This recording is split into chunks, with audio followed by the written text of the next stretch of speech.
The UN Security Council is underscoring its growing concern over the deteriorating security and humanitarian situation in Myanmar's Rakhine state, from where more than 18,000 refugees a day are fleeing into Bangladesh.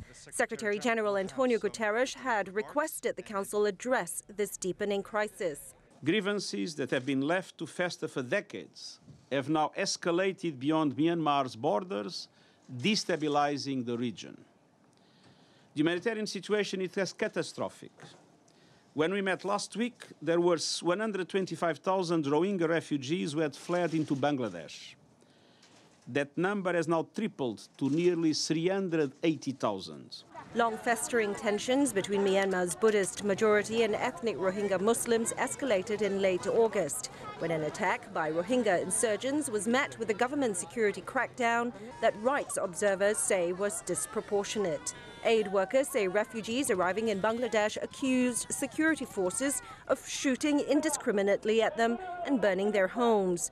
UN Human Rights Chief Zaid Ra'ad Al Hussein likened the situation to a textbook example of ethnic cleansing. When asked if he agrees with this assessment, here's what the UN chief said.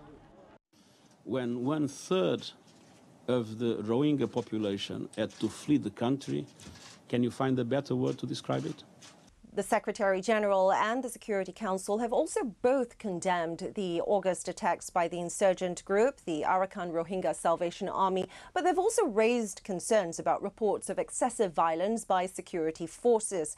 And the Secretary General has said that this is unacceptable.